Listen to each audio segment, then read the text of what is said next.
নমস্কাৰ ষ্টুডিঅ'ত মই প্ৰিয়ংকা আজি অসমীয়াৰ ভোগালী বিহু উৰুকাৰ নিশা লগে ভাগে এসাঁজ খাবলৈ সাজু হৈছে প্ৰতিগৰাকী অসমীয়া নিশা এসাঁজ খোৱাৰ বাবে পুৱাৰ কুঁৱলীকো আওকাণ কৰি ওলাই আহিছে অসমীয়া লোক উৰুকা বুলিলে উখল মাখল অসমীয়াৰ প্ৰাণত যেন সঞ্চাৰিত হৈছে বিজুলী বেগেৰে উলাহ পচন্দৰ সোৱাদ লগা মাছেৰে উৰুকাৰ এসাঁজ লগে ভাগে খাবলৈ ওলাই আহিছে লোকসকল ৰাজ্যৰ প্ৰতিখন বজাৰত ভোগৰ সামগ্ৰী উভৈনদী হৈছে ৰাজ্যৰ প্ৰান্তে প্ৰান্তে প্ৰতিখন পৰম্পৰা ৰক্ষা কৰি আহিছে আৰু বিহুৰ উৰুকাৰ নিশা ইয়াত মৰা মাছেৰে ভাত খাজ সকলে একেলগে মিলি খাব আমি সমগ্ৰ দৃশ্য দেখুৱাই থাকিম এয়া মাত্ৰ আমি এটা ফালৰ পৰাহে দেখুৱাইছো এই জালিখৰা বিলৰ এটা দৃশ্যহে দেখুৱাইছো আন এটা দিশতো যথেষ্ট সংখ্যক লোকে মৎস্য চিকাৰ কৰি থকা দেখিবলৈ পোৱা গৈছে পুৱাৰ পৰা আহিছে আচলতে মৌচুম এই অঞ্চলটোত এনেকুৱা ধৰণৰ পৰম্পৰা আমি দেখিছোঁ জালিখৰা বিললৈ এইমাত্ৰ আমি দেখুৱালোঁ ইয়াৰ পূৰ্বে আমি পুৱাৰ দেখুৱাইছিলোঁ আন এখন বিল বোমানী বিল এতিয়া এই ধৰণৰ এটা সংস্কৃতি ইয়াত আছে হয় নিশ্চয়কৈ বিষ্ণু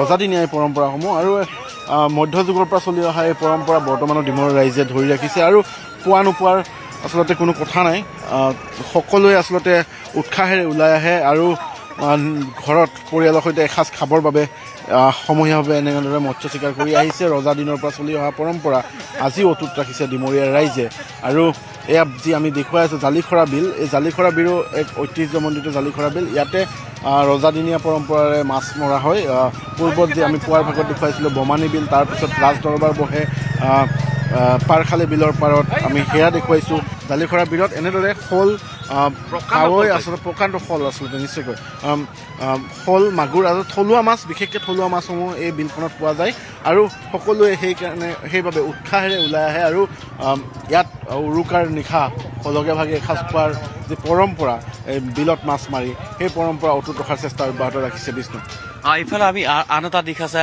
আৰু ইতিমধ্যে মৌচুমে কৈছে আমাৰ সতীৰ্থ খুব ধুনীয়াকৈ এইফালে যদি আমি চাওঁ একেই পৰিৱেশ ইয়াতো যথেষ্ট সংখ্যক লোকে ইতিমধ্যে মৎস্য চিকাৰ কৰিছে এই যি আচলতে ৰজাদিনীয়া পৰম্পৰা ডিমৰীয়া অঞ্চলৰ যি জাতি জনগোষ্ঠীৰ যি সমন্বয়ৰ যি এটা একক প্ৰচেষ্টা বুলি ক'লেও ভুল কোৱা নহ'ব এই সমন্বিত প্ৰচেষ্টাৰে এনেধৰণে প্ৰত্যেক বছৰে জালিখৰা বিল বা বোমানী বিলেই হওক বা অন্যান্য যিকেইখন বিল আছে আটাইকেইখন বিলত এনেধৰণে মৎস্য চিকাৰ কৰি উৰুকাৰ নিশাটো একেলগে সকলোৱে অন্নমুঠি গ্ৰহণ কৰে আৰু এইদৰে যি চলি অহা পৰম্পৰা তাক উত্তৰ প্ৰজন্মৰ পৰা আৰম্ভ কৰি সকলোৱে এই প্ৰজন্মৰ পৰা প্ৰজন্মলৈ সকলোৱে ইয়াক নিৰবিচ্ছিন্নভাৱে ইয়াক তেওঁলোকে চলাই নিছে আৰু এই দৃশ্য আচলতে অসমৰ বিভিন্ন জেগাত দেখিলেও ডিমৰীয়া অঞ্চলত বিশেষকৈ বেছি বুলি ক'ব লাগিব প্ৰত্যেকবাৰে এই প্ৰথা পৰম্পৰা মানি আহিছে আৰু আমি দেখুৱাই থকা যিসকল লোক আছে এই লোকসকল অৱশ্যে ইয়াৰ নহয় বিভিন্ন স্থানৰ পৰা আহিছে ডিমৰীয়াৰ বিভিন্ন গাঁও বিভিন্ন অঞ্চলৰ পৰা এই লোকসকল আহিছে আৰু তেওঁলোকে এই ধৰণে এই সমূহীয়া মৎস্য চিকাৰত ভাগ লৈছে আৰু ইয়াৰ পিছত তেওঁলোক আকৌ পুনৰ ঘূৰি যাব আমি আগলৈ যাম কিছু মাছ পাইছে কেইজনমানে সেই মাছ পোৱা লোকসকলৰ সৈতে কথা পাতিবলৈ বিচাৰিম কাৱৈ দেখিছেনে ইমান ডাঙৰ একদম প্ৰকাণ্ড কাৱৈ ইয়াত দেখিবলৈ পোৱা গৈছে আচলতে এই যি থলুৱা মাছ এই থলুৱা মাছ আজিকালি দেখিবলৈ নোপোৱা হ'ল আজিকালি লাহে লাহে থলুৱা মাছৰ নাইকিয়া হ'বলৈ ধৰিছে বা বিলুপ্ত হ'বলৈ ধৰিছে কিন্তু এই অঞ্চলটোত যথেষ্ট থলুৱা মাছ দেখিবলৈ পোৱা যায় বা প্ৰচুৰ পৰিমাণে আছে গতিকে এই ধৰণে এই লোকসকলে তেওঁলোকৰ পৰম্পৰা ৰক্ষা কৰি থলুৱাভাৱে যিবোৰ মাছ আছে সেই মাছসমূহ এনেধৰণে সমূহীয়াভাৱে মৎস্য চিকাৰ কৰি আৰু উৰুকাৰ নিশাটো বিলৰ পৰা নিয়া মাছেৰে পৰিয়ালৰ লোকৰ সৈতে এসাঁজ খাই উৰুকাৰ নিশাটো পালন কৰে আমি পৰৱৰ্তী সময়ত দেখুৱাই থাকিম কেনেধৰণৰ পৰিৱেশ হৈছে এইখন বিলৰ আৰু আমি পিছলৈ আপোনালোকক দেখুৱাম কি মাছ কোনে পালে আৰু কাৰ কি মন্তব্য ভোগালী বিহু উৰুকা অসমীয়াৰ হেঁপাহৰ ভোগালী বিহু পৰিপূৰ্ণ কৰিবলৈ মাজুলীৰ জেংৰাই মুখত এঠা দৈ ক্ৰীম বিচাৰি হাহাকাৰ কৰিছে গ্ৰাহকে ৰমেশ কোচৰ গাখীৰৰ মহলত এতিয়া অগণন লোকৰ ভিৰ মাজুলীৰ বিভিন্ন চৰ চাপৰিসমূহৰ পৰা পুৱাই গোৱালে অনা মহৰ খাটি গাখীৰেৰে প্ৰস্তুত কৰা ৰমেশ কোচৰ গাখীৰৰ মহলৰ নিৰ্ভেজাল দৈ আৰু ক্ৰীম কিনিবলৈ মাজুলীৰ বিভিন্ন প্ৰান্তৰ লোকে কৰিছে ভিৰ সমান্তৰালকে অসমৰ বিভিন্ন ঠাইলৈ পঠাইছে জেংৰাই মুখৰ বিখ্যাত এঠা দৈ আৰু ক্ৰীম বৰ্তমান সময়ত উপস্থিত আছোঁ মাজুলীৰ জেংৰাইমুখৰ এক দুগ্ধজাত প্ৰতিষ্ঠানত আৰু যি প্ৰতিষ্ঠানৰ বৰ্তমান সময়ত বিভিন্ন স্থানৰ লোকে আহি ভিৰ কৰিছেহি আৰু মই পৰিৱেশটো দেখুৱাইছোঁ মই তেখেতৰ পৰাই পোনপটীয়াকৈ মন্তব্য ল'ম। দাদা আপোনাৰ ওচৰলৈ আহিছোঁ। এইবাৰ কিমান গাখীৰ প্ৰস্তুত কৰিছে, ক্ৰীম কিমান, দৈ কিমান? এইবাৰ যোৱাবেলিত আৰু আগেবেলিতকৈ এইবছৰ গাখীৰৰ পৰিমাণ কম। এই খৰাং বতৰৰ কাৰণে এইবছৰ মানে ঘাঁহবোৰ যিবোৰ মানে চাপৰি আছিলে, চৰ চাপৰি আছিলে, সেইবোৰত ঘাঁহৰ মানে শুকাই গাখীৰৰ পৰিমাণটো কমিছে। তথাপি যথেষ্ট মানুহ ভিৰ হৈছে ইয়াত। আজি 3-4 দিন ধৰিয়ে মানে দূৰ দূৰণিৰ মানুহ তিনিচুকীয়াৰ পৰা আপোনাৰ গুৱাহাটী, নগাঁও, লখিমপুৰ, ধেমাজি এই দূৰ দূৰণিৰ মানুহবোৰে ইতিমধ্যে গাখীৰ লৈ গৈছে। আৰু অলপ আগতে বহুত মানুহেই ভিৰ হৈছিলে ইয়াত, আপোনালোকে হেৰি নাপালেগৈ। কিন্তু যিমান পাৰোঁ আমি ৰাইজক মানে সেৱা কৰিম বুলি চেষ্টা কৰিছোঁ। দৈ কিমান প্ৰস্তুত কৰাইছে? কি 30 মোনমান দৈ হৈছে আৰু ক্ৰীমটো 5 লিটাৰমান হৈছে। হয়, আৰু বিভিন্ন স্থানৰ লোক আহিছে? আহিছে। পৰহি পৰা হৈছে ভিৰ মই ইয়াতে। ঠিক আছে, ধন্যবাদ জনাইছোঁ। আৰু বৰ্তমান সময়ত দেখুৱাইছোঁ যে এনেকৈ শাৰীকৈ সজাই থোৱা হৈছে এই দৈসমূহ।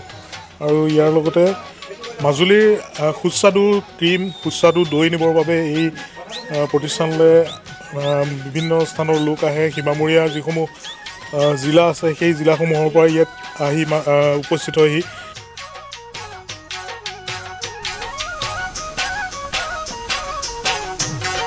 আজি অসমীয়াৰ বাপতি সাহোন ভোগালী বিহুৰ উৰুকা। ৰাজ্যৰ বিভিন্ন স্থানতকৈ বৰপথাৰৰ শংকৰদেৱ শিশু নিকেতনত দেখা গৈছে ব্যতিক্ৰমী পৰিৱেশ। আজি প্ৰতিগৰাকী ছাত্ৰ ছাত্ৰীকে বিদ্যালয় চৌহদত দেখা গৈছে বিক্ৰেতাৰ ৰূপত। বিহুৰ খাদ্য সম্ভাৰ পিঠা-পনা, হাঁহ, পাৰ আৰু পাচলিলৈ বিক্ৰেতাৰ ৰূপত এনেদৰে দেখা পোৱা গৈছে শিশুসকলক। শিশুৰ বজাৰখনত ক্ৰেতাৰ ভিৰ পৰিলক্ষিত হৈছে। পঢ়াৰ উপৰিও অৰ্থনৈতিকভাৱে পৰিপক্ক কৰি তোলাৰ উদ্দেশ্যেৰে বিদ্যালয় কৰ্তৃপক্ষই কৰিছে এই পদক্ষেপ।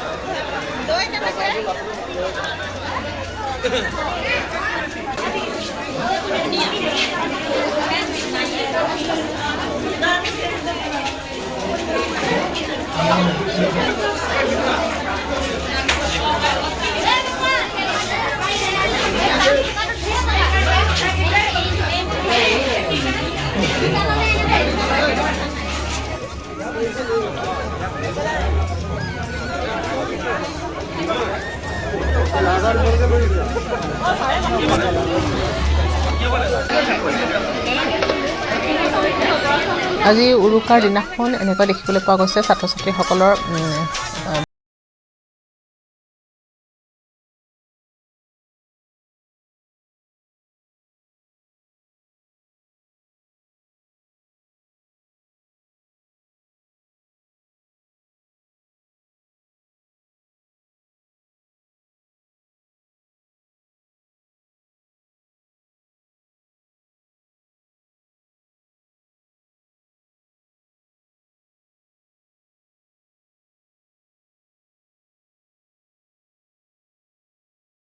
দৰ্শকসকলক যদি আনফালে যদি মই দেখুৱাবলৈ সক্ষম হওঁ, আনফালে মাছৰ বজাৰ, এক বৃহৎ মাছৰ বজাৰ।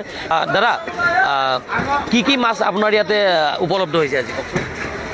বৰালি, শাৰী, চিতল, ৰৌ, ভকুৱা, ইলিচ। ডাঙৰ মাছ কিমান ডাঙৰ মাছ আছে ইয়াতে?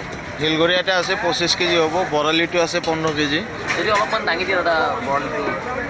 তাহাঁতোতো মুস্কিল দাদা, ইমান ডাঙৰ মাছ কেনেকুৱা দাঙিম।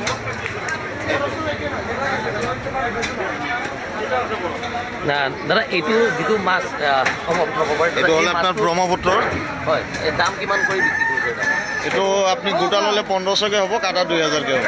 আছে হয়, নিশ্চয়কৈ যি নাৰেংগী কলংপাৰ বজাৰ, সেই কলংপাৰ বজাৰৰ দৃশ্য দেখুৱাইছোঁ। গ্ৰাহক আছে। খুৰা, মই আপোনাৰ কাষলৈ আহিছোঁ, বজাৰ কৰিব আহিছে খুৰা। অঁ, কি ল'লে এতিয়ালৈকে? মই বেলেগ লোৱা নাই, মই শ'ল লৈছোঁ এটা। কিমানকৈ ল'লে খুৰা? 800কৈ। 800 টকা। কিমান কেজি ওজনৰ? 1.5 কিলোৱে প্ৰায়। নিশাৰ ভাগৰ কাৰণে বেলেগ কি আজি বিশেষ ব্যৱস্থা থাকিব? বেলেগ তেনেকুৱা নাই, এইটোৱে আৰু মাছেই হ'ব। হাঁহ নহয় নেকি আজি? হাঁহ নহয়, আমি হাঁহ নাখাওঁ, খালে চিকেন খাব লাগিব। দামবোৰ কেনেকুৱা বজাৰৰ?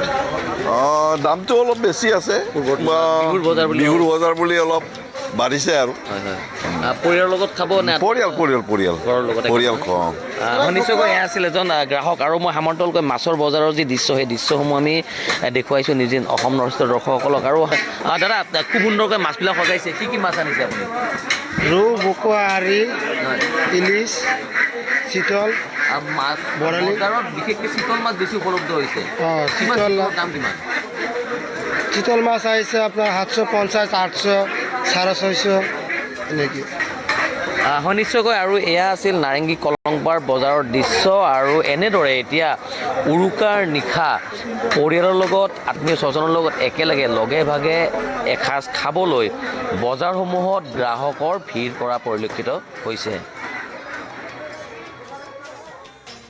বিশ্ব পৰিবহণ দুচকীয়া অসম নৰ্থ ইষ্টৰ দৰ্শক দেখুৱাই আছো গোৱালপাৰা চহৰৰ যি পাইকাৰী মাছৰ বজাৰৰ পৰা দেখুৱাই আছো পুৱাৰে পৰা এই পাইকাৰী বজাৰত দেখিবলৈ পোৱা গৈছে যে মাছ ক্ৰয় কৰিবলৈ ভিৰ কৰিছে দাদা কি মাছ আনিছে মই চিতল মাছ আনিছিলো ক'ৰ পৰা আনিছে মই মেধিপাৰা কিমান আপোনাৰ ডাঙৰ কিমান ডাঙৰ মাছ আছে ডাঙৰ 60 কিলোমান হ'ব 60 কিলো বিক্ৰী হৈ আছে দাদা অকণমান আগবাঢ়িব কি মাছ আছে ভকুৱা ৰৌ ৰূপচন্দা পাঙাট কেনেকুৱা বিক্ৰী হৈ আছে বিক্ৰী হৈ আছে ডাঙৰ কিমান ডাঙৰ আহিছে 3 কিলো 4 কিলো ভকুৱা আৰু ৰৌ 1 কিলো 1.5 কিলো দাম কেনেকুৱা ভকুৱা 260 ৰৌ 160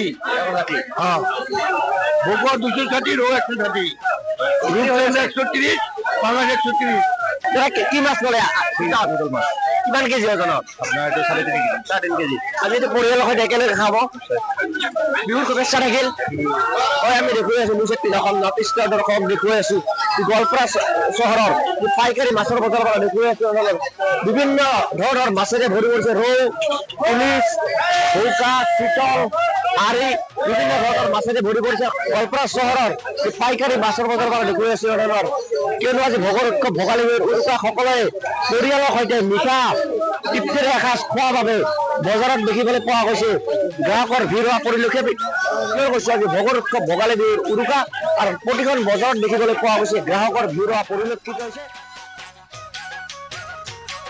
আমি এই মুহূৰ্তত উপস্থিত আছোঁ জাগিৰোডৰ নেলিত আৰু নেলিত আমি এটা ব্যতিক্ৰমী পৰিৱেশ আমি দেখুৱাবলৈ ওলাইছোঁ এয়া কোনো বজাৰ নহয় মাছ দেখা গৈছে এয়া কোনো বজাৰৰ মাছ নহয় কিন্তু এয়া এগৰাকী ব্যক্তিগত এজন লোকৰ ব্যক্তিগত পুখুৰীৰ আচলতে মাছ আৰু এই মাছসমূহ উঠাই এই মুহূৰ্তত সাজু কৰি ৰখা হৈছে আৰু এই মাছসমূহ বিতৰণ কৰা হ'ব সমগ্ৰ গাঁওবাসীৰ মাজত আৰু সেইগৰাকী ব্যক্তি আমাৰ সৈতে উপস্থিত আছে বাবুল পাটৰ সমাজকৰ্মী তেখেতৰ নেতৃত্বত প্ৰতি বছৰে এনেধৰণে মাছ বিতৰণ কৰি আহিছে আৰু এইবাৰো তাৰ ব্যতিক্ৰম হোৱা নাই কি ক'ব প্ৰত্যেক বছৰে মাঘৰ বিহুৰ উৰুকাৰ দিনা আপোনাৰ নিজৰ ব্যক্তিগত প্ৰচেষ্টাত এনেধৰণে মাছ বিতৰণ কৰি আহিছে নমস্কাৰ পোনপ্ৰথমতে মোৰ ফালৰ পৰা আপোনালোকক মাঘ বিহুৰ উৰুকাৰ শুভেচ্ছা আছিলোঁ তো ব্যতিক্ৰম বুলি কথা অহা নাই কাৰণ কি আজি প্ৰায় 10-8 বছৰ ধৰি তেনেধৰণৰ কৰি আছোঁ বেলেগ কথা একোৱেই নাই কাৰণ কিয় মাছটো ধৰক মাৰ্কেটত বহুত মাছ পায় আছে বহুত ডাঙৰো আছে কিন্তু সকলোৱে মানে কিনিবৰ কাৰণে অলপ সমৰ্থক থাকে গতিকে সেইকাৰণে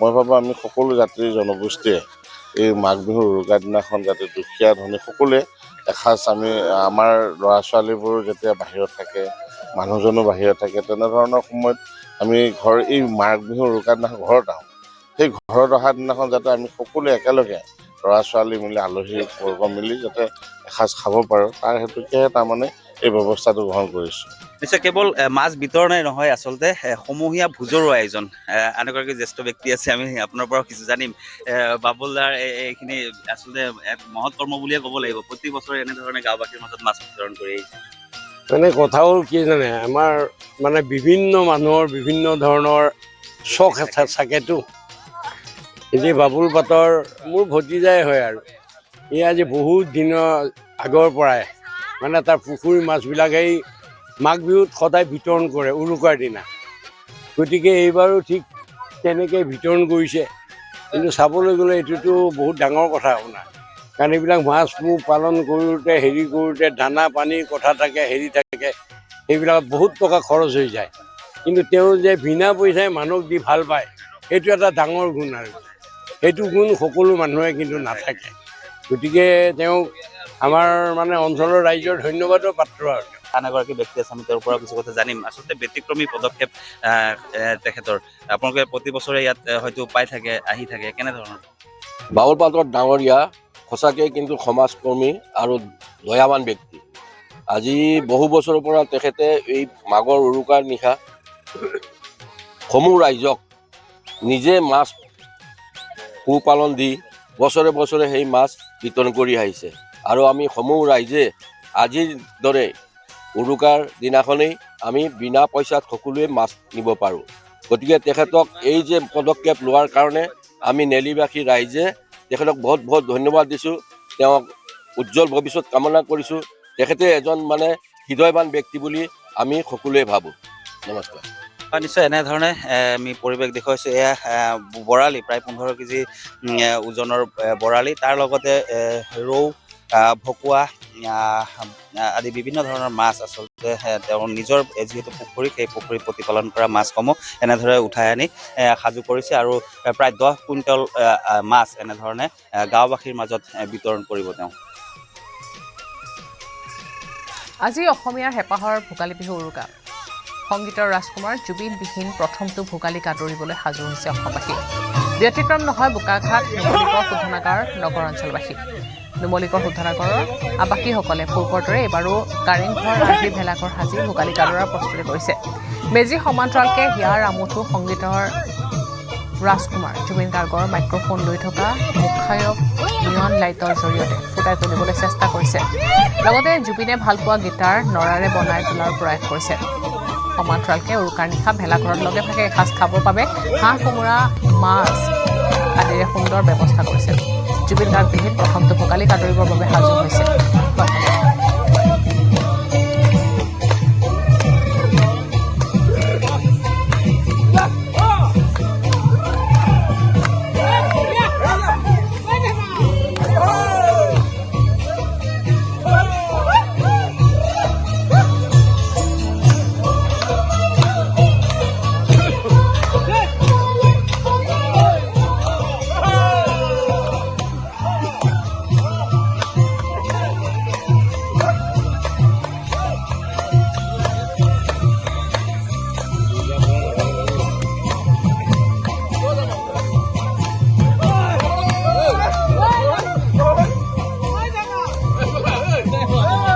আমি প্ৰত্যেক বছৰে এনেকৈ ভোগালী বিহুৰ প্ৰস্তুতি চলাওঁ। বিভিন্ন আকৃতিৰ আমি ভেলাঘৰ বনাওঁ।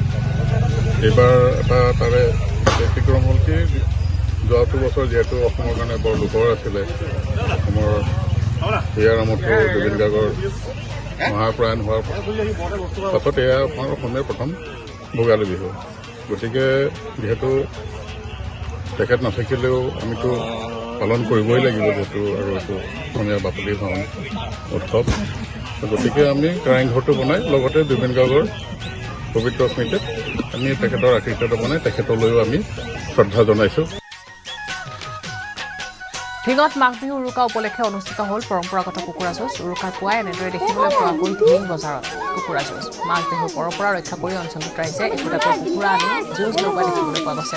ইফালে কুকুৰা যুঁজ চাবলৈ অঞ্চলটোৰ ৰাইজে ভিৰ কৰিছে।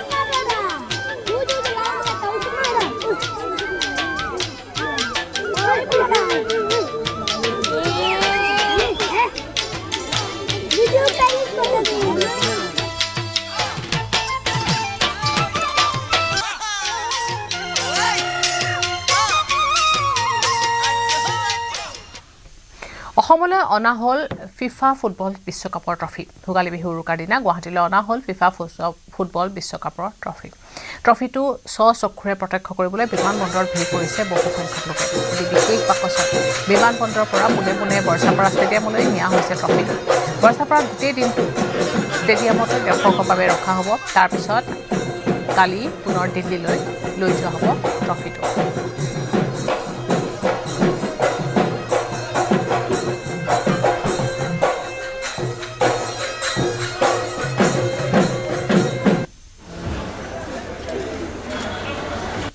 ফিফা ৱৰ্ল্ড কাপৰ অৰিজিনেল যিটো ট্ৰফি এতিয়া আমাৰ এয়াৰপৰ্টত আহি পাইছে আৰু আমি ইয়াত উলহ মালহেৰে আদৰণি জনাই আমি এতিয়া বৰ্ষাপাৰা ষ্টেডিয়ামলৈ আমি এতিয়া লৈ গৈ আছোঁ। আজি আমাৰ কোক ষ্টুডিঅ' প্ৰগ্ৰেম হ'ব আৰু তাত আমাৰ মাননীয় মুখ্যমন্ত্ৰী মহোদয়ে সেইটো আনভেইল কৰিব।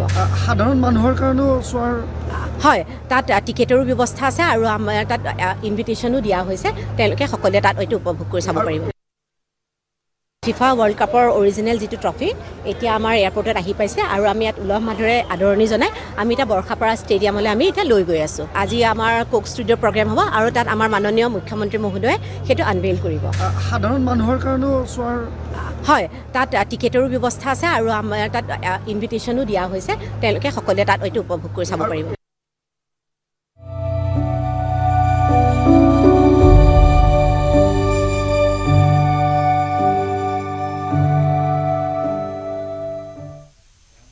উৰুকাৰ মাজতে এটা দুখ খবৰ, বিশিষ্ট সংগীত শিল্পী সমৰ হাজৰিকাৰ দেহাৱসান। ভূপেন হাজৰিকাৰ কনিষ্ঠ ভাতৃ সমৰ হাজৰিকা। কেইবাটাও কালজয়ী গীতৰ শিল্পী সমৰ হাজৰিকা। নিজৰ পৰা বাসগৃহত শেষ নিশ্বাস ত্যাগ কৰে শিল্পীগৰাকীয়ে। ৰোগত আক্ৰান্ত হৈ দীৰ্ঘদিন ধৰি অসুস্থ হৈ আছিল প্ৰয়াত হাজৰিকা। আকাশবাণী গুৱাহাটীৰ নিয়মীয়া শিল্পী আছিল সমৰ হাজৰিকা। 1960 চনত সংগীত জীৱন আৰম্ভ কৰিছিল। 1968 চনত প্ৰথম এলবাম উত্তৰ কোঁৱৰ প্ৰতিমা বৰুৱা দেৱী মুক্তি। প্ৰথম মৰমী যদি গীতেৰে আৰ্জিছিল জনপ্ৰিয়তা। বোৱাৰী ছবিৰ ই যে ৰণাংগনৰ কাহিনী গীতটো এতিয়াও শ্ৰোতাৰ মুখে মুখে। উপপথ আৰু প্ৰভাতী পক্ষীৰ গানতো কণ্ঠদান কৰিছিল সমৰ হাজৰিকাই। ৰাজ্যিক মৰ্যাদাৰে নৱগ্ৰহ শ্মশানত সম্পন্ন হ'ব শেষকৃত্য।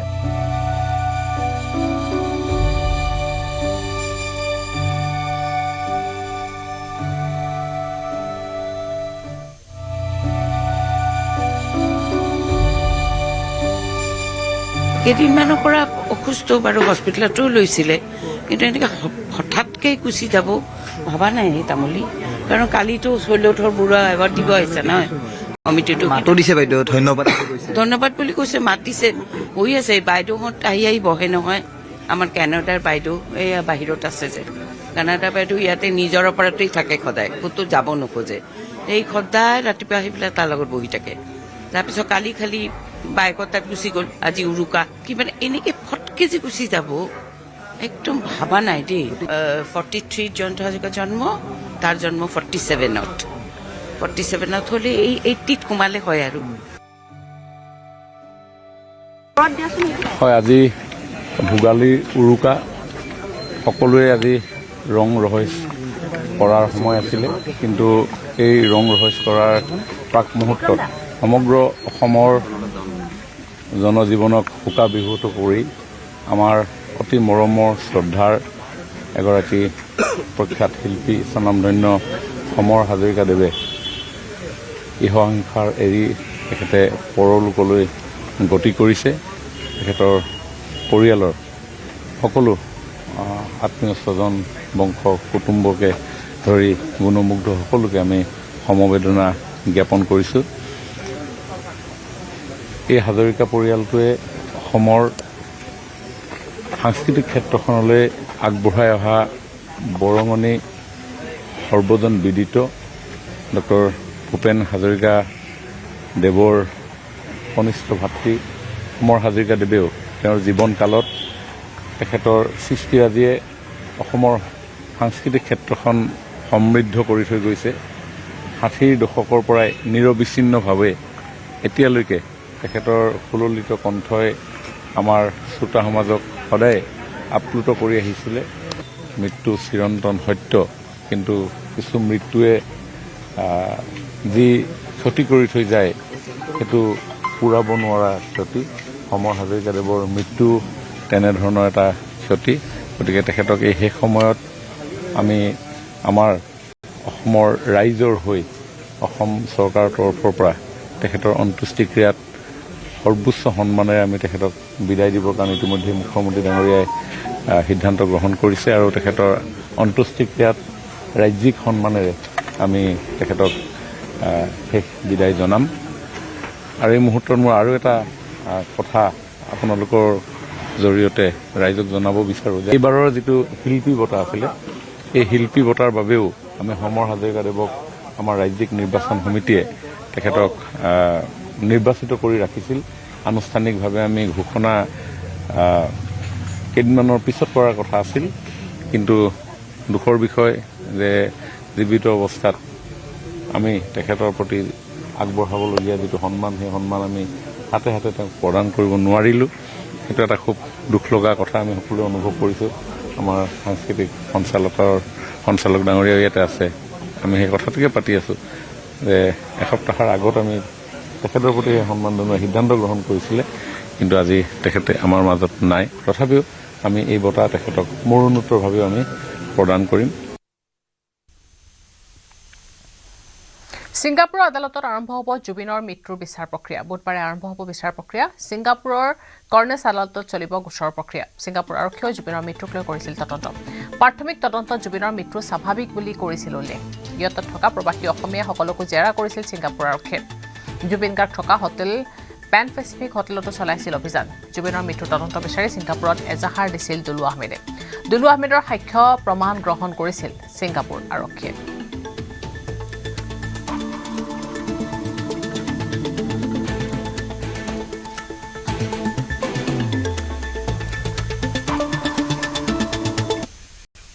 ৰেজাউল কৰিমৰ বিতৰ্কিত মন্তব্য। ৰেজাউল কৰিম সন্দৰ্ভত প্ৰতিক্ৰিয়া দেৱব্ৰত শইকীয়াৰ। ৰেজাউল কৰিমক লৈ সন্দিহান বিৰোধী দলপতিগৰাকী। ৰেজাউল কৰিম মুখ্যমন্ত্ৰীৰ এজেণ্ট হ'ব পাৰে, এই মন্তব্য বিৰোধী দলপতি দেৱব্ৰত শইকীয়াৰ।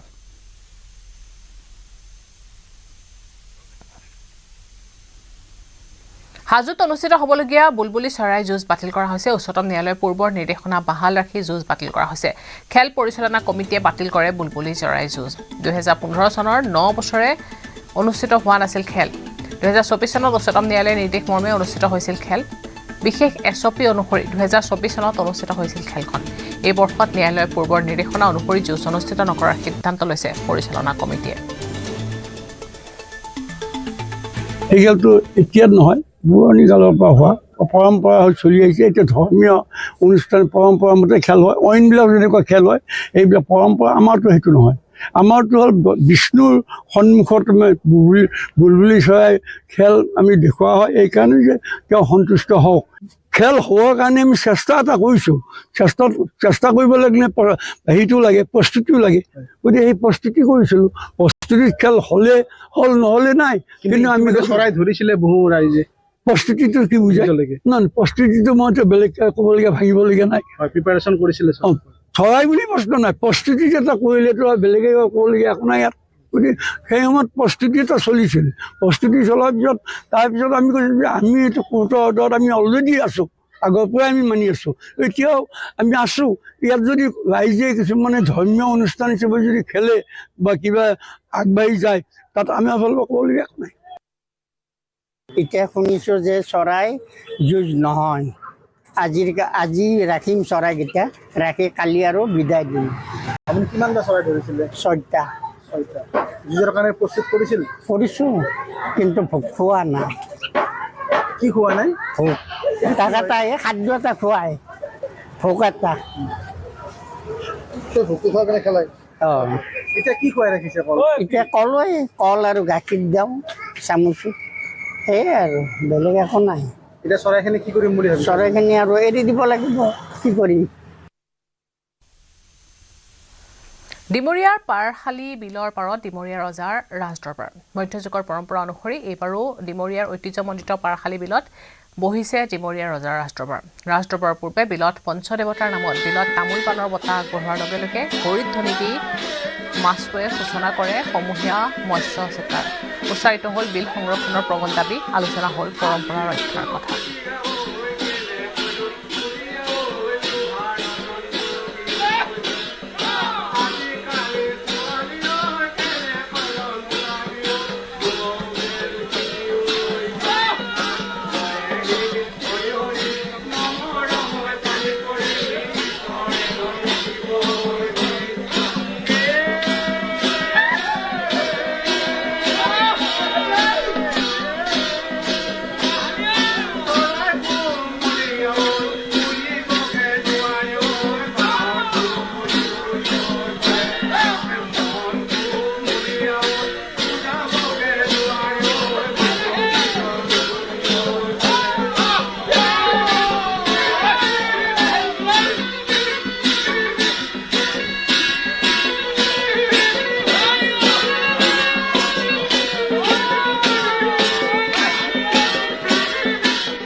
মই উপস্থিত আছোঁ পাৰখালী বিলৰ পাৰত ৰাজ দৰবাৰ অনুষ্ঠিত হৈছে আৰু ৰাজ দৰবাৰত ডিমৰীয়াৰ যি ঐতিহ্যমণ্ডিত এই ৰাজ দৰবাৰ আৰু এই ৰাজ দৰবাৰত প্ৰদৰ্শিত হৈছে অঞ্চলটোৰ কৃষ্টি সংস্কৃতি অঞ্চলটোৰ বিভিন্ন যিহেতু জাতি জনগোষ্ঠীৰ লোকে বসবাস কৰে ডিমৰীয়াত আৰু ডিমৰীয়াৰ প্ৰতিটো জনগোষ্ঠীয়ে আচলতে নিজৰ তেওঁলোকৰ নৃত্য হওক পৰম্পৰা হওক ইয়াত প্ৰদৰ্শন কৰাৰ চেষ্টা চলায় আৰু ৰাজ দৰবাৰৰ ইয়াত দৃশ্য দেখুৱাইছোঁ ইয়াত বিভিন্ন জনগোষ্ঠীসমূহে তেওঁলোকৰ নিজ নিজ কৃষ্টি সংস্কৃতি ইয়াত প্ৰদৰ্শন কৰিবলৈ তেওঁলোকে আহিছে আৰু এয়া ডিমৰীয়াৰ ঐতিহাসিক ৰজাৰ ৰাজ দৰবাৰ আৰু পাৰখালী বিলৰ পাৰত অনুষ্ঠিত হৈছে পাৰখালী বিলত মাছ মৰাৰ যি পৰম্পৰা যি জালিখৰা বমানী তাৰ পাৰখালী বিলসমূহত মাছ মৰাৰ পৰম্পৰা পূৰ্বৰ পৰা অটুট আছে আৰু ৰজাদিনীয়া পৰম্পৰা অটুট ৰাখি ডিমৰীয়া এই বিলসমূহত মাছ মাৰিছে আৰু তাৰ পাছত ইয়াত ৰাজ দৰবাৰ অনুষ্ঠিত হৈছে ৰাজ দৰবাৰত ৰজা আহিছে ৰজাৰ সন্মুখত ডিমৰীয়া ৰজা হলি সিং ৰংহাঙৰ সন্মুখত ডিমৰীয়া ৰাজ পৰিয়ালৰ যি পৰিচালনা সমিতিৰ সন্মুখত তথা ডিমৰীয়া ৰাইজৰ সন্মুখত ডিমৰীয়াৰ জনগোষ্ঠীসমূহে নিজ নিজ যি তেওঁলোকৰ কৃষ্টি সংস্কৃতি তেওঁলোকে পৰিৱেশন কৰিছে আৰু আমি সেই দৃশ্য দেখুৱাই আছোঁ পাৰখালী বিলৰ পৰা ৰাজ দৰবাৰৰ এই দৃশ্য আৰু নিশ্চয়কৈ আমি যি ৰাজ দৰবাৰত উপস্থিত লোকসকল আছে আমি তেওঁলোকৰ সৈতে কথা পাতিম বিভিন্ন ব্যক্তিসকল বিভিন্ন স্থানৰ পৰা আহিছে আৰু আমি তেওঁলোকৰ লগত কথা পাতিম কি ক'ব ৰাজ দৰবাৰত আজি উপস্থিত হৈছে কেনেকুৱা দেখিছে এই ভোগালীৰ বতৰত এই ৰাজ দৰবাৰ পাৰম্পৰিকভাৱে আজি বহু বছৰৰ পৰা এই ডিমৰীয়াবাসীয়ে পালন কৰি আহিছে আজি ডিমৰীয়াৰ ৰজা আমাৰ মাজত আহিছে আৰু এই ৰাজ দৰবাৰত এই নৃত্যৰে পাৰম্পৰিক নৃত্য পৰম্পৰা ইয়াৰ সকলোখিনি পাৰম্পৰিক ঐতিহ্যপূৰ্ণ যিবিলাক পাৰম্পৰিকতাৰে নৃত্য বা ড্ৰেছ পোছাক সাজ পোছাক পিন্ধি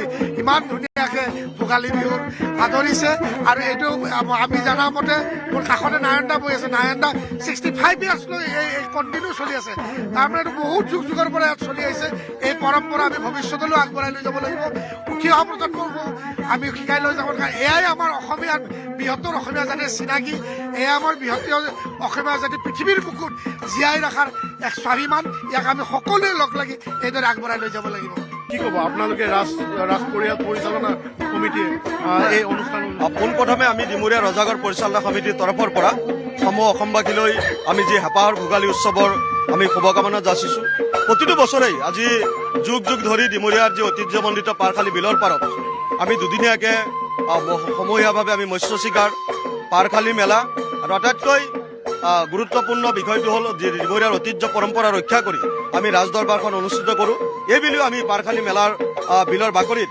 আমি ৰাজ দৰবাৰখন ডিমৰীয়াৰ মহামান্য ৰজা শ্ৰীযুত হলি সিং ৰহাং ডাঙৰীয়াৰ উপস্থিতিত আমি ৰাজ দৰবাৰখন অনুষ্ঠিত কৰিছোঁ ইয়াৰ জৰিয়তে আমাৰ যি সাতাম পৰীক্ষা যি সংস্কৃতি ভাতৃত্ববোধ আমাৰ যি ঐতিহ্য যি পৰম্পৰা ডিমৰীয়াৰ যিখিনি ৰজাদিনীয়া সম্পদ সংৰক্ষণৰ ব্যৱস্থাৰ পৰা আৰম্ভ কৰি আমি ডিমৰীয়া ৰজাগড় পৰিচালনা সমিতি বিলৰ ভূমি কিমান মান আছে আমাৰ জলাশয় য'ত আছে তাৰ 119 বিঘা 2 কঠা মান আমাৰ আছে আৰু বাকী 14 বিঘা মাটি আমাৰ বিলৰ পাৰৰ মাটি আছে 14 বিঘা আৰু জলাশয় হিচাপে আমাৰ ৱাটাৰ বডি হিচাপে আছে 119 বিঘা মাটি কিন্তু অতি দুৰ্ভাগ্যজনকভাৱে বিগত কিছু বছৰৰ পৰা কিছু অপশক্তিয়ে আমাৰ এই ৰজাদিনীয়া যি সম্পদ আমাৰ যি ৰজাৰ সম্পদখিনি বেদখল কৰাৰ চেষ্টা কৰিছে তাৰ কাৰণে আমি যিমান দূৰ পাৰোঁ এই বেদখল মুক্ত কৰাৰ কাৰণে আমি চেষ্টা কৰি আছোঁ ডিমৰীয়াৰ প্ৰতিটো দল সংগঠনক আমি এই ৰাজদৰবাৰৰ পৰা আহ্বান জনাইছোঁ যে আপোনালোকে আমাক সহযোগ কৰক আৰু পৰৱৰ্তী আমি যি ৰাজদৰবাৰখন আজি অতি দুৰ্ভাগ্যজনকভাৱে আমি অন্য বেলেগ এগৰাকী ব্যক্তিৰ মাটিত আমি ৰাজদৰবাৰ অনুষ্ঠিত কৰিছোঁ গতিকে আমি যাতে পৰৱৰ্তী সময়ত অহা বছৰ নিজৰ মাটিত ডিমৰীয়া ৰজাৰ তত্বাৱধানত থকা মাটিত যাতে আমি ৰাজদৰবাৰ অনুষ্ঠিত কৰিব পাৰোঁ তাৰ কাৰণে ডিমৰীয়াৰ প্ৰতিটো দল সংগঠনক আমি আন্তৰিকতাৰে আমাক সহায় কৰিবলৈ অনুৰোধ জনাইছোঁ হয় নিশ্চয়কৈ পৰম্পৰা অটুট ৰাখিব লাগিব ৰজাদিনীয়া পৰম্পৰা যি সংস্কৃতি সেয়া অটুট থাকিব লাগিব তাৰ বাবে যি সংৰক্ষণৰ ব্যৱস্থা সেই চৰকাৰে নিশ্চয় কৰাৰ প্ৰয়োজনীয়তা আছে আৰু আমি নিউজ 18 অসম নৰ্থ ইষ্টে এই ক্ষেত্ৰত দৃষ্টি ৰাখিম নিশ্চয়কৈ ডিমৰীয়া ৰাইজৰ যি ঐতিহ্য যি পৰম্পৰা সেয়া ৰক্ষা কৰিবই লাগিব সেয়া ৰক্ষা হ'বই লাগিব আজি অসমীয়া বাপতি সাহোন ভোগালী বিহুৰ উৰুকা ৰাজ্যৰ বিভিন্ন স্থানত বৰপথাৰৰ শংকৰদেৱ শিশু নিকেতনতো দেখা গৈছে একেদৰে ব্যক্তিগত পৰিৱেশ আজি প্ৰতিগৰাকী ছাত্ৰ ছাত্ৰীকে বিদ্যালয় চৌহদত দেখা গৈছে বিক্ৰেতাৰ ৰূপত বিহুৰ খাদ্য সম্ভাৰ পিঠাপনা হাঁহ পাৰ আৰু পাচলি লৈ বিক্ৰেতাৰ ৰূপত এনেদৰে শিশুসকল বহিছে বজাৰত বিক্ৰেতাৰ ওপৰত এনেদৰে দেখিবলৈ পোৱা গৈছে। শিশুসকলক পঢ়াৰ উপৰিও অৰ্থনৈতিকভাৱে পৰিপক্ক কৰি তোলাৰ উদ্দেশ্যেৰে বিদ্যালয় কৰ্তৃপক্ষ লৈছে এই পদক্ষেপ।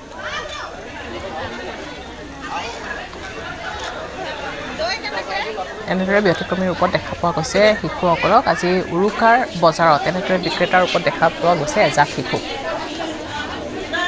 সন্মুখত বিক্ৰী কৰিবলৈ আনিছে বিভিন্ন সা সামগ্ৰী, শাক পাচলিকে ধৰি বিভিন্ন ধৰণৰ সা সামগ্ৰীৰে লৈ আহিছে শিশুসকলে এনেদৰে বিক্ৰী কৰিবলৈ। ভোগালী বিহু উপলক্ষে শিশুসকলে ছাত্ৰ ছাত্ৰীসকলে এখন বজাৰ দিছে আৰু কি সুন্দৰ পৰিৱেশ। মই কেমেৰা পাৰ্চনত সেই দৃশ্য দেখুৱাবলৈ অনুৰোধ কৰিছোঁ। ভোগালী বিহু উপলক্ষে শংকৰদেৱ শিশু নিকেতনৰ যিসকল ছাত্ৰ ছাত্ৰী আছিলে, ছাত্ৰ ছাত্ৰীসকলে এইজনে শিশু তাৰপৰা বজাৰ দিছে। তৃতীয়বাৰৰ বাবে এইজনে এখন বজাৰ দিছে। কি দৃশ্য, এক সুন্দৰ পৰিৱেশ। আজি ভোগালী বিহু উৰুকাৰ দিনা সুন্দৰ পৰিৱেশ দেখিবলৈ পোৱা গৈছে। আৰু যিসকল শিশু এই শংকৰদেৱ শিশু নিকেতনৰ যিসকল ছাত্ৰ ছাত্ৰী আছে, ছাত্ৰ ছাত্ৰীসকলে এইজনে ছাত্ৰ ছাত্ৰী বান্ধৱ তেওঁলোকে এইজনে এখন বজাৰ দিছে। এক সুন্দৰ পৰিৱেশ। মই তেওঁলোকৰ ওচৰলৈ যাব বিচাৰিছোঁ। ভণ্টি, আজি তোমালোকে কি আনিছা বজাৰলৈ? আজি মই জহা চাউল আনিছো, বগৰী আনিছো, টেঙা আনিছো, হাঁহ আনিছিলো। কি ক'বা, কেনেকুৱা লাগিছে ইয়াতে? ভালে লাগিছে। ক্ৰেতাসকল আহিছে নে কিনিবলৈ মানুহ আহিছে নহয়? আহিছে। কেনেকুৱা লাগিছে? বহুত ভাল লাগিছে। আজি কি কি উলিয়াইছে ইয়াত? ইয়াত মুড়ি লাডু, চিৰাৰ লাডু, পপকৰ্ণ, দৰা কেক এইবোৰ। কোনে বনাইছিলে এইখিনি? মা আৰু মই চবেই বনাইছে, মানে মিলাই বনাইছে। উৰুকাৰ দিনাখন এই শংকৰদেৱ শিশু নিকেতনৰ খুব সুন্দৰ পৰিৱেশ লৈছে। বৰপথাৰ শংকৰদেৱ শিশু নিকেতন। মই আৰু এগৰাকী ছাত্ৰী চলাব পাৰিছোঁ। ভণ্টি, কেনেকুৱা লাগিছে আজি ইয়াত থাকি? ভালে লাগিছে, বহুত ভাল লাগিছে। আৰু যিহেতুকে আজি ভোগালী মেলা, সেইকাৰণে বহুতো বস্তু ঘৰৰ পৰা বনাই লৈ আহিছো। সেইকাৰণে কি কি বনাইছা? মুড়ি লাৰু, তাৰপিছত আচাৰ, আকৌ ভাপ পিঠা, তিল পিঠা, আকৌ আৰু জলফাই আচাৰ আনিছিলো। কোনে বনাইছে এইখিনি? মায়ে বনাইছে। ভণ্টি, কি ক'বা এই মুহূৰ্তত? কেনেকুৱা লাগিছে আজি ইয়াত বস্তুসমূহ বিক্ৰী কৰি? ভালে লাগিছে। ভাল লাগিছে। কি কি আনিছা তুমি? মই আচাৰ আনিছো, তাৰপিছতে কেটলি পিঠা আৰু ইডলি পিঠা আৰু আচাৰ, নাৰিকল। নিশ্চয় এটা ক'ব লাগিব যে খুব সুন্দৰ এক নান্দনিক পৰিৱেশ বুলি ক'ব লাগিব। এয়া হৈছে ভৱিষ্যতৰ প্ৰজন্মৰ বাবে এক আদৰ্শ ৰূপে চিন্তিত হ'ব। যিহেতু তেওঁলোকে আহি ইয়াত আজি সুন্দৰকৈ তেওঁলোকে যি সামগ্ৰী আছে, সামগ্ৰীসমূহ বিক্ৰী কৰিবলৈ ওলাই আহিছে। মোৰ লগত এজন ব্যক্তি আছে, মই জানো কি ক'ব আজি প্ৰজন্মক আহিলে দেশৰ ভৱিষ্যত। কেৱল চাকৰিমুখী হ'লেই নহ'ব, কিন্তু এইধৰণে ব্যৱসায় কৰিব আগবাঢ়িব লাগিব। আৰু এই যি আদৰ্শ দাঙি লৈছে, কি ক'ব?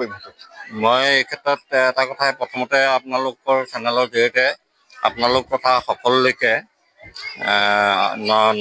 ইংৰাজী নতুন বছৰ আৰু ভোগালী বিহুৰ শুভেচ্ছা জ্ঞাপন কৰিছোঁ।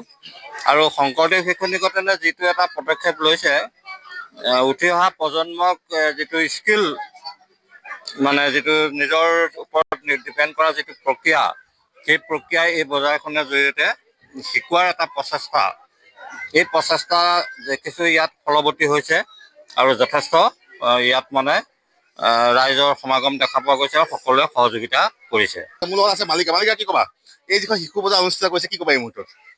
শিশু বজাৰখন এবাৰ দ্বিতীয়বাৰ, প্ৰথমবাৰো অনুষ্ঠিত কৰিছিলে। বৰ সুন্দৰ, ৰাতিপুৱাৰ পৰাই বৰ ধুনীয়াকৈ শিশুসকলে আহি বজাৰ দিয়ে আৰু শিশুসকলৰ বিক্ৰী হয় বাবে তেওঁলোকৰ মনত উৎসাহ জাগি উঠে। আমাৰ তাই বুলবুলিয়ে দিছিলে প্ৰথমবাৰ, এবাৰ দ্বিতীয়বাৰ দিছে। ভাল লাগিছে। আৰু তেওঁলোকে আচলতে কেনেকৈ বজাৰ কৰিব লাগে, লেনদেন কৰিব লাগে, পইচা পাতি বা হিচাপ নিকাচ, সেইখিনি আচলতে বুজি পায়। সেইকাৰণে ভাল লাগিছে। নিশ্চিতভাৱে যিহেতু কেৱল চাকৰিমুখী হ'লেই নহ'ব, ব্যৱসায় বাণিজ্যও হাতত ল'ব লাগিব, পথাৰ আমাৰ, বজাৰো আমাৰ হ'ব লাগিব। ঠিক তেনেকৈ এই শংকৰদেৱ শিশু নিকেতনে যি আদৰ্শ সৃষ্টি কৰিছে, যি অনুপ্ৰাণিত নিশ্চিত হ'ব ইয়াৰ পৰা বহুসকল লোক। কাৰণ কেৱল চাকৰিমুখী হ'লেইতো নহ'ব। হয় হয়, কেৱল চাকৰিমুখী হ'লেতো নহ'ব, সেইটো নিশ্চয় হয়। এই আদৰ্শ আচলতে শংকৰদেৱ শিশু নিকেতনে আগবঢ়াইছে। আচলতে বৰপথাৰত প্ৰথম বুলি ক'লেও চাগে মিছা কোৱা নহ'ব। এয়াই আমাৰ শংকৰদেৱ শিশু নিকেতন আচলতে সেইবাবে এক অদ্বিতীয় আৰু আগবঢ়াইছে। সুন্দৰ অনুভূতি আমাৰ হৈছে আৰু শিশুসকল আগবাঢ়িছে, বজাৰমুখী তেওঁলোকে আগবাঢ়িছে, ব্যৱসায় কেনেকৈ কৰিব লাগে সেইখিনি শিকিছে। আৰু চাকৰিমুখী নহয়, তেওঁলোক যে ব্যৱসায়মুখী হৈছে, সেয়াই এক সুন্দৰ আৰু আদৰ্শ। নিশ্চিতভাৱে সুন্দৰ আদৰ্শ মই পুনৰবাৰ দেখুৱাব কৈছোঁ। এই শিশুসকলে যি ঘৰত যি সামগ্ৰী আছে, যি পথ সামগ্ৰী আছে, সেই সকলো লৈয়ে তেওঁলোকে ইয়ালৈ আহিছে। ভণ্টি, তুমি কি লৈ আহিছা আজি বজাৰলৈ? আজি মই লাই শাক লৈছো আৰু দুলবন, বগৰী, কুঁহিয়া, ডিম, হাঁহৰ ডিম।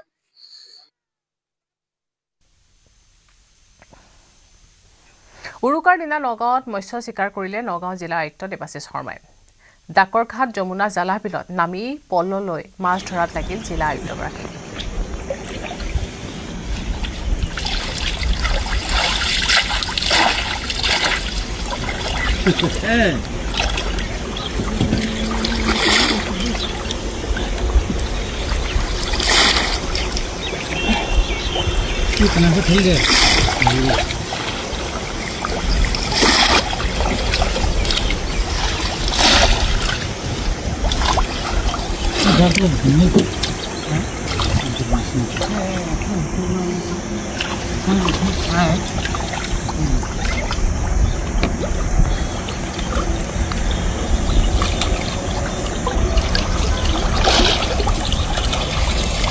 বসা ভাতে উঠক আপুনি কোনো না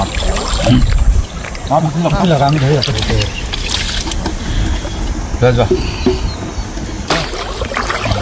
লাহেকে ফলাম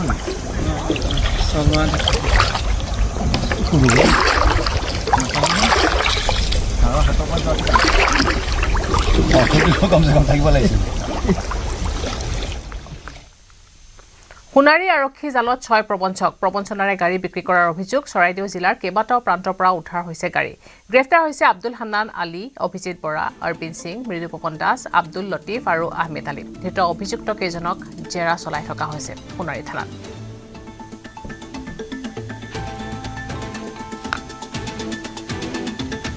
চৰাইদেউ আৰক্ষীয়ে কালি আৰু আজিৰ দিনটোত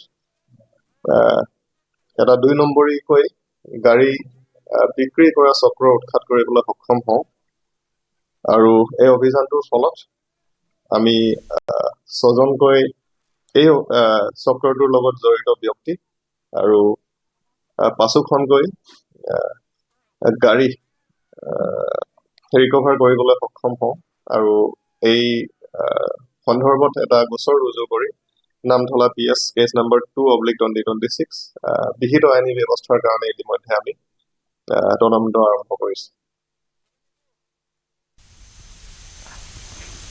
প্ৰয়াত বিজেপি নেতা তথা প্ৰাক্তন কেন্দ্ৰীয় মন্ত্ৰী গোবিন্দ পুৰকায়স্থৰ বাসগৃহত উপস্থিত হৈছে মুখ্যমন্ত্ৰী হিমন্ত বিশ্ব শৰ্মা শিলচৰত উদ্যমিতা আঁচনিৰ ধন বিতৰণী অনুষ্ঠানত আৰম্ভণিতে গোবিন্দ পুৰকায়স্থৰ বাসগৃহলৈ গৈ নেতাগৰাকীৰ প্ৰতিশ্ৰুতিত শ্ৰদ্ধাঞ্জলি জ্ঞাপন কৰে মুখ্যমন্ত্ৰীগৰাকীয়ে আমাৰ সকলোৰে শ্ৰদ্ধাৰ আৰু অসমৰ ৰাজনীতিৰ এগৰাকী মহিৰো গোবিন্দ পুৰকায়স্থ ডাঙৰীয়াৰ পৰলোক প্ৰাপ্তিত অসমবাসী ৰাইজ আৰু বিশেষকৈ ভাৰতীয় জনতা পাৰ্টিৰ কাৰ্যকৰ্তাসকল যথেষ্ট দুখিত আৰু সকলোৱে শোকত ভাগি পৰিছে আজি মই অসমৰ ৰাইজৰ হৈ আমাৰ ভাৰতীয় জনতা পাৰ্টিৰ কাৰ্যকৰ্তাসকলৰ হৈ তেখেতৰ প্ৰতি শ্ৰদ্ধা নিবেদন কৰিবলৈ আহিছিলোঁ বিদেহী আত্মাৰ সদ্গতি কামনা কৰিলোঁ আৰু তেখেতৰ পৰিয়াললৈ আৰু বিশেষকৈ শোকসন্তপ্ত পৰিয়াললৈ সমবেদনা জ্ঞাপন কৰিলোঁ আৰু ইয়াৰ লগে লগে সময় হৈছে এতিয়া বাতৰিৰ পৰা বিদায় লোৱাৰ নমস্কাৰ